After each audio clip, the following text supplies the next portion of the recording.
جاي. طيب ايوه. مين؟ عليكم السلام ورحمة الله وبركاته. مين؟ ابو حميد؟ يا هلا يا هلا يا ولدي. ايوه بشرني. صحيح؟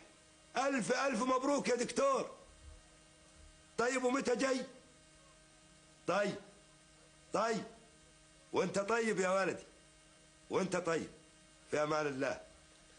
مريم، يا مريم، يا ام احمد. ايوه ايوه ايوه ايوه يا حسن، في حاجه؟ احمد دوب اتصل بالتليفون. احمد ولدي؟ وليه ما ناديت علي اكلمه؟ الظاهر انه كان مستعجل شويه، بس هو بشرني يا ام احمد، بشرني بشاره كبيره قوي، بشرني بنجاحه وحصوله على شهاده الدكتوراه.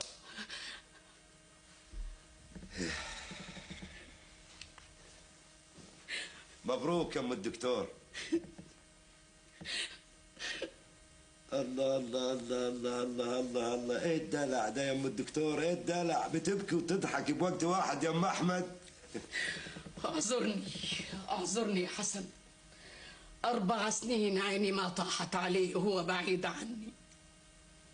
هو يعني كان بيتفسح يا ستي؟ ما كان بيكمل تعليمه العالي.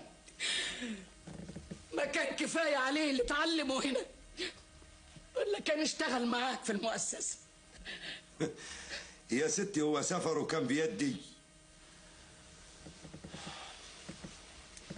ما انت عارفه ولدك كويس، ولدك لما يصمم على حاجه لازم ينفذها، وهو الحمد لله ربنا وفقه واخد بيده.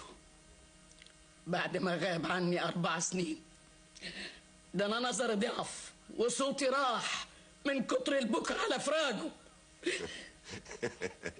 خلاص يا ستي خلاص، ليش عليا لما يرجع بالسلامة بإذن الله مش هخليه يغيب عنك ولا دقيقة واحدة. مش لما يرجع؟ ما هو راجع بعد أسبوع يا أم أحمد. صحيح، ليه ما خبرتني يا حسن؟ ولو